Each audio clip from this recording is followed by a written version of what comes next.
Here we are again. Welcome back, Pepe Escobar from Telegram. I was not reading Pepe Escobar because I got a flu and I don't remember what else, but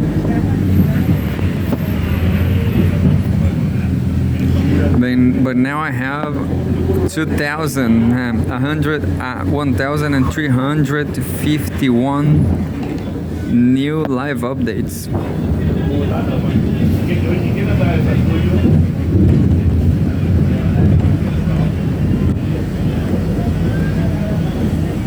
Looks like Pepe Escobar is doing well, but I'm going to try to find a new article on English, an English article. Pepe Escobar is united with Chinese intelligentsia. I'm absolutely more humble than Pepe. I just want to live peacefully in Hainan, in Sanya, or in the Monkey Island in Hainan. There's an article from March 6, forwarded from Geopolitics Prime, Iran War Updated. And there's a photograph. Was Lebanon Prime Minister recruited by Mossad? I saw some funny meme from Instagram saying that the anti-Mossad Institute in Iran is run by Mossad itself.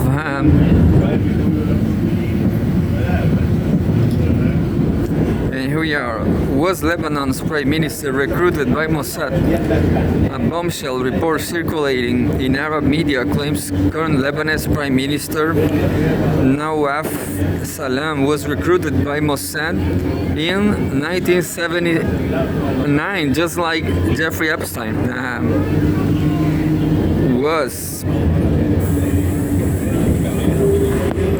Nawaf Salam, a comrade of Jeffrey Epstein, comrade on Mossad. The source, a leaked intelligence document from the East German embassy in Beirut dated October 1st, 1982. The document alleges Salam was recruited during his student days in Paris by David Kimche, a senior Mossad spy master, Israeli diplomat, and the alleged link between the US and Iran, who worked with Lebanon as well. The connection deepens. In 1983, Salam was involved in preparing the May 17 agreement, a US-based deal to normalize relations between Israel and Lebanon. The Israeli signatory was David Kimche, the very man accused of recruiting him. Geopolitics Prime cannot independently verify the document's authenticity, but the circumstantial fog is thick. What's undeniable is the present.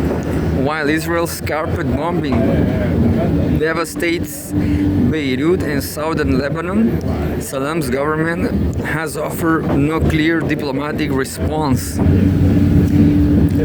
I'm not an Mossad agent, but what this was something what Salams can do. Terrible situation for Lebanon. Instead, his focus is singular, banning Hezbollah's military activities and restricting it to politics. Ironic, isn't it? But yeah, he's wrong on that. I wonder if he died, if the US and Mossad kill him. I wonder. This raises a stark question. Is the Prime Minister disarming Lebanon's only real military deterrent while the aggressor is at the gate? So he is alive. Nawaf Salam is alive, according to the text. Just trying to find a full English article. There is a post forwarder from the right people at Z.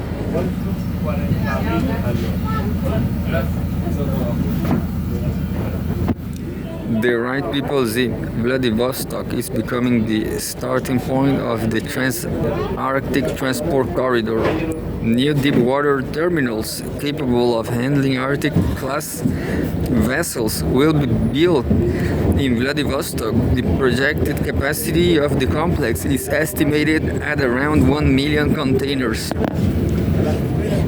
Second, these terminals will serve at the starting point of the Trans-Arctic Transport Corridor (TTC), a route running from St. Petersburg to Murmansk and Arkhangelsk to Vladivostok.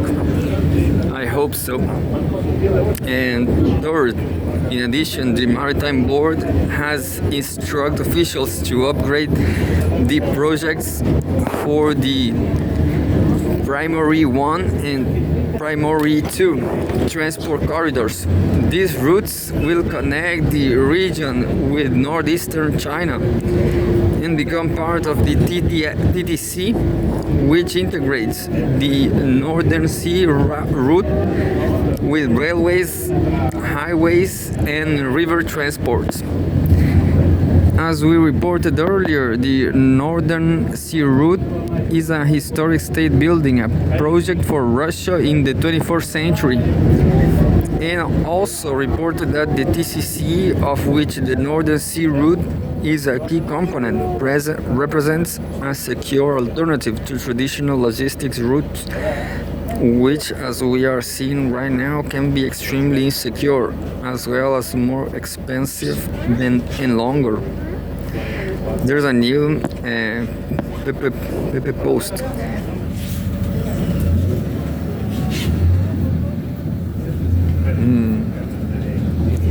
But it's nothing like it's not an article. Maybe I'm going to watch this Nima. What's the name again? Nima's page is. It's not here. I don't remember the name of the. I'm trying to find an article,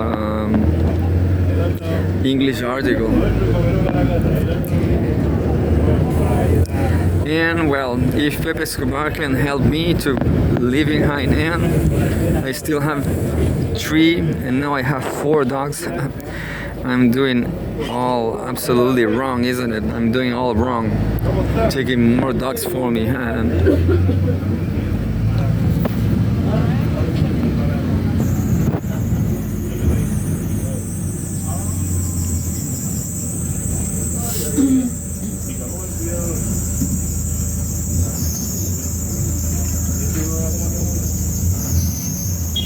And finally, here we are with Ish.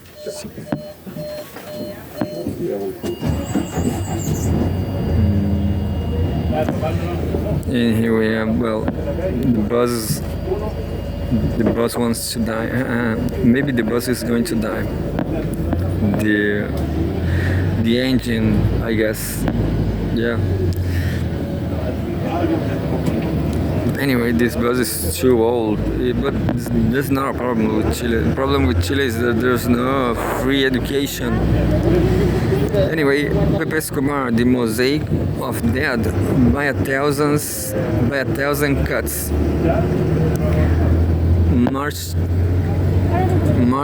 5, 2026. This is a structural war of attrition, and the screenplay has been written in Tehran. Strategic culture. Iran's decentralized Mosaic defense, the official denomination, keeps being tweaked 24/7. That's the IRGC's long-term strategy of a death by a thousand cuts designed to bleed the empire of chaos dry. What? I guess I'm skeptic about this plan as usual. I am always skeptic about Palestine plans too, about Hamas plans. It's not working. It did not work against Israel, but I hope so. Let's wade through the interconnected canals permeating the inconstitutional, unwinnable, strategically catastrophic empire of chaos bill swap. Iran's mosaic, resilience, and long-term strategy, the temptation for that ghastly death cult in West Asia to go nuclear, the approaching inexorable interceptor hell, China's relentless drive to ditch the old order, hoarding gold, dumping dollars, the BRICS progress in creating a parallel financial system, the collapse of American vassals in several latitudes, all that is accelerating a radical system reset. And then there's Vladimir Putin, just casually, almost like an afterthought, announcing there may not be any Russian gas to be sold to the US after all. And well, quote, maybe it will make more sense for us to stop supplying gas to the EU ourselves and move to those new markets and establish ourselves there. Again, I want to stress there's no political motive here, but if they are going to close the market to us in a month or two anyway, maybe it's better to leave now and focus on countries that are reliable partners. That said, this isn't a decision. I'm just thinking out loud. I will ask the government to look it together with our companies. End quote. The pitiful Bratwurst chancellor asked permission from Neo Caligula for Germany to buy Russian oil. He got it. But there may be nothing but to buy.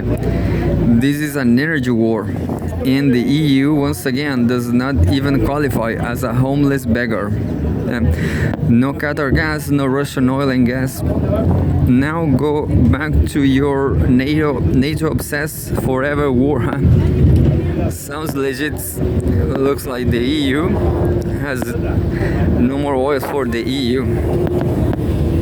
The bombing of the GCC petrodollar pipeline. Subtitle.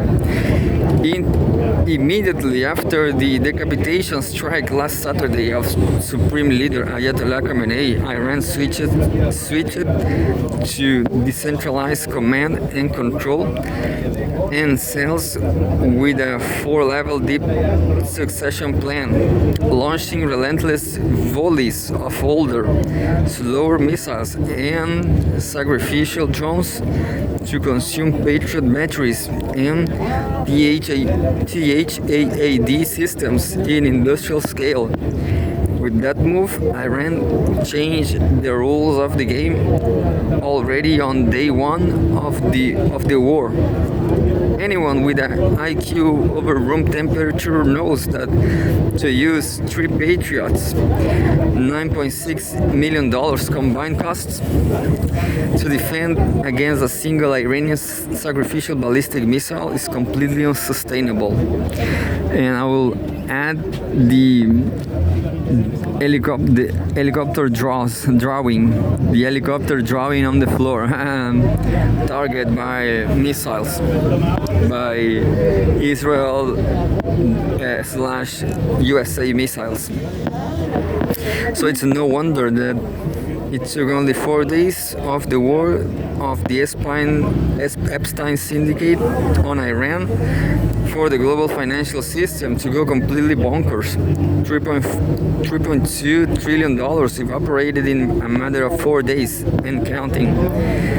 The Strait of Hormuz, for all practical purposes, is closed except for Russian and Chinese vessels. At least 20% of global oil needs are not moving anywhere.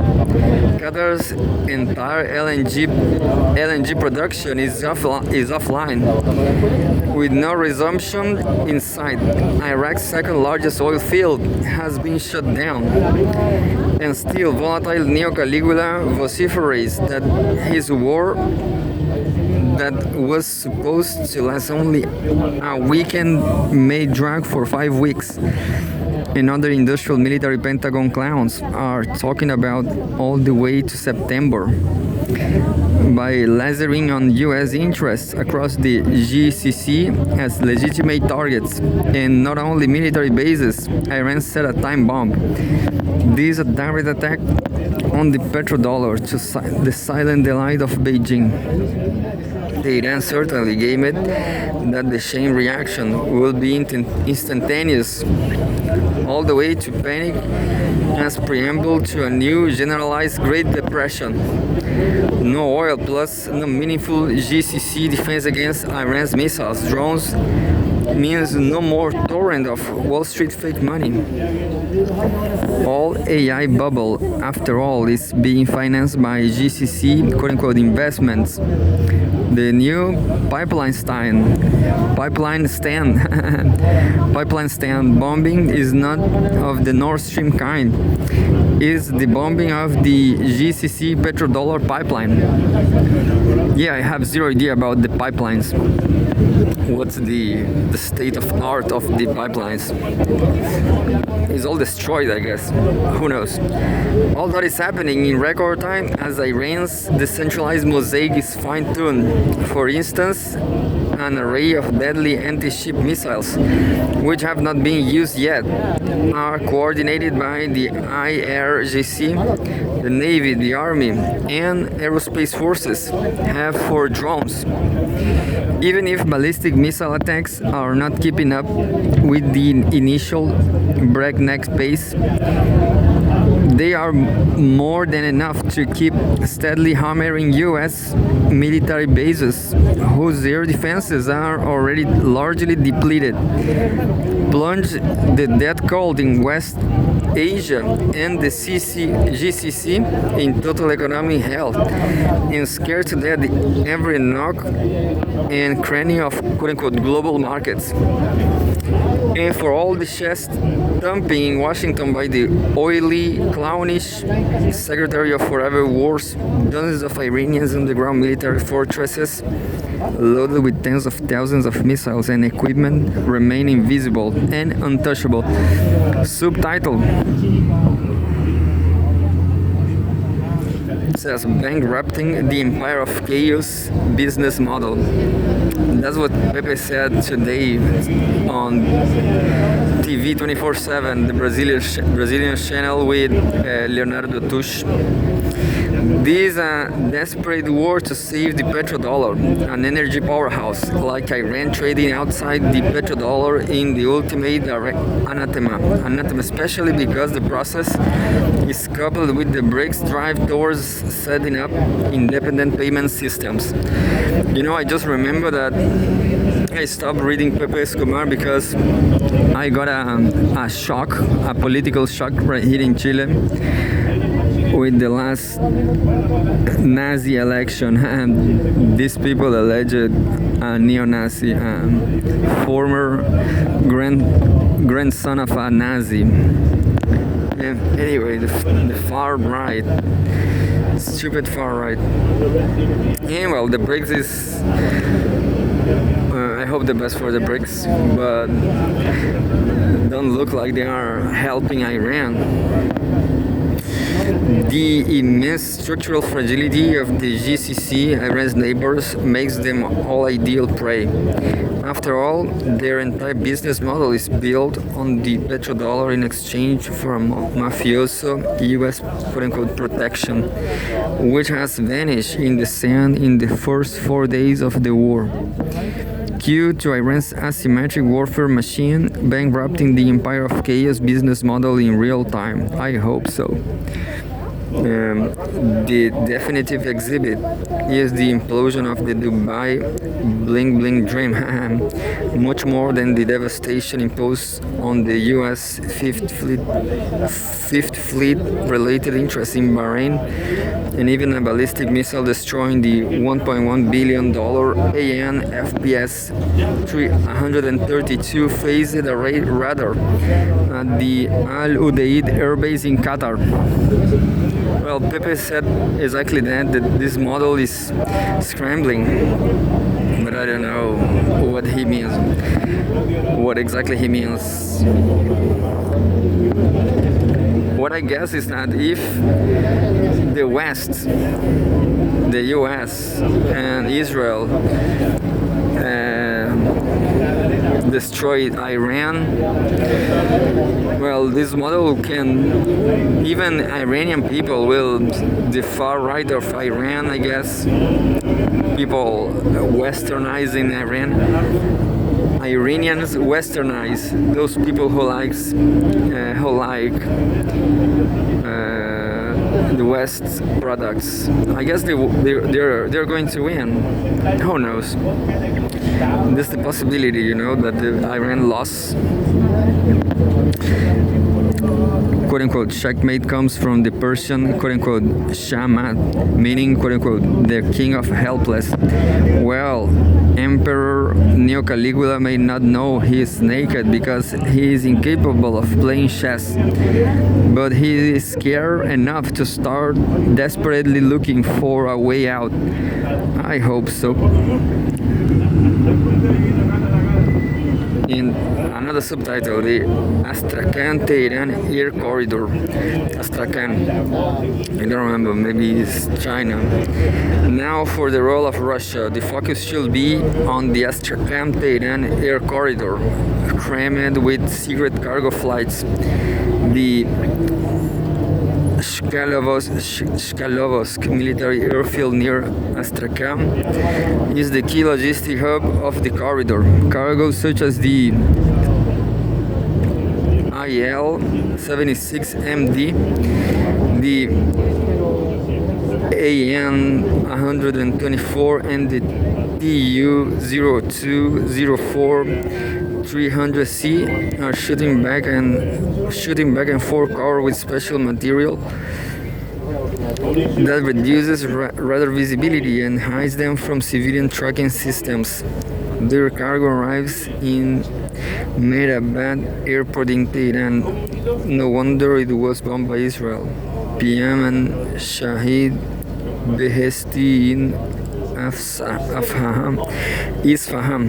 Multimodal logistics also apply, as some cargo is delivered via the Caspian. Everything is considered coordinated by the 988th Military Logistic Brigade from Astrakhan.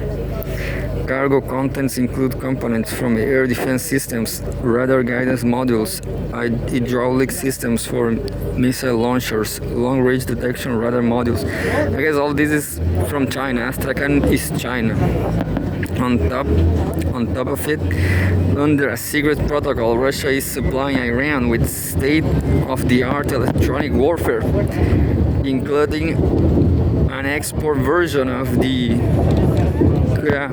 Krasuka 4IR capable of jamming the radar systems of US drones. Add to it that Iran will soon deploy full-fledged S-400 batteries, which will allow it to control as much as 70% of Iranian airspace. Subtitle: How the economic political stress will become unbearable. And now for the role of Turkey.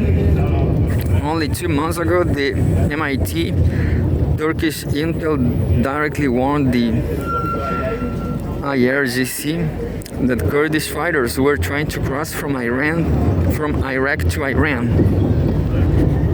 Let that sink in. A full NATO member passing time-sensitive operational intelligence to the IRGC, just as the Epstein syndicate was getting ready for war.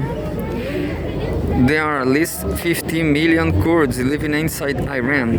The last thing Ankara wants is empower Kurds in Iran. For all of Sultan Erdogan's insatiable edging, he knows he can't frontally antagonize Tehran. He needs to balance a cornucopia of interests mixing NATO. The energy corridor with Russia, but also the energy corridor to the west via the BTC pipeline and the role of Western anchor to the Middle East corridor to China. That's why that alleged Iranian ballistic missile allegedly pointing to Turkey and shot by NATO was not a big deal.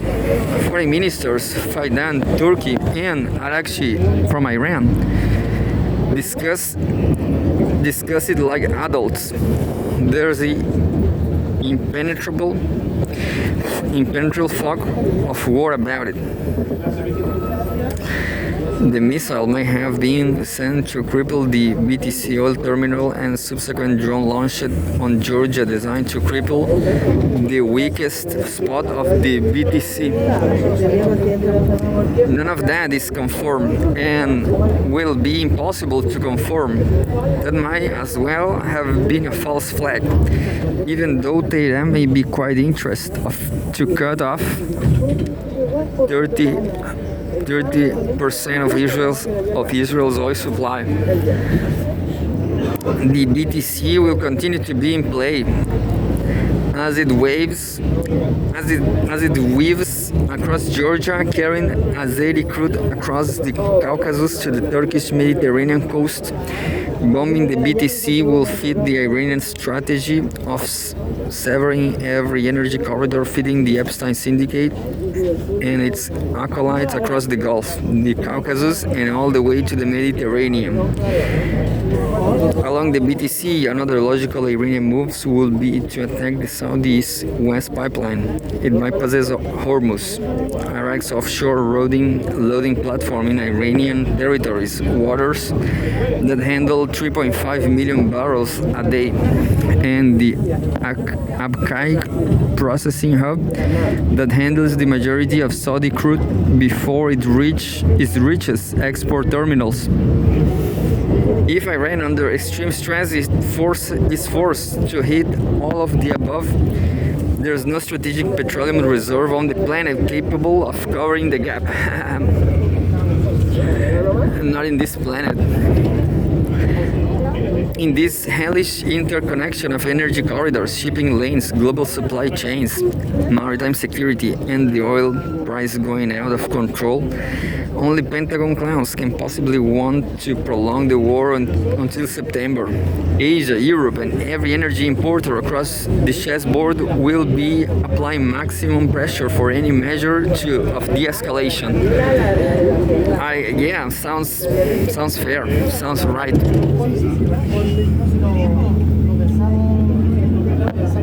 Iran's asymmetric strategy, though, remains immovable.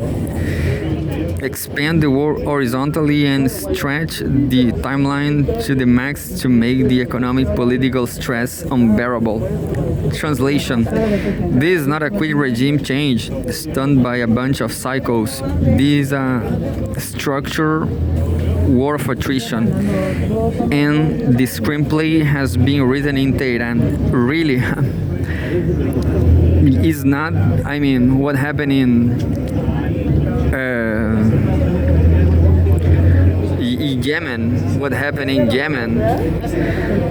Even a lot of people say this, but the example I always quote is Rui Costa Pimenta from ECO. He said exactly that the Yemen strategy maybe was designed. He didn't name it Iran, but maybe it was Iran after all, and planning, designing the offensive in Yemen, which is great. It's been great. Anyway, that's it. I've been shocked by political fascism in Chile, depressed, and I also have a flu now, like all winters.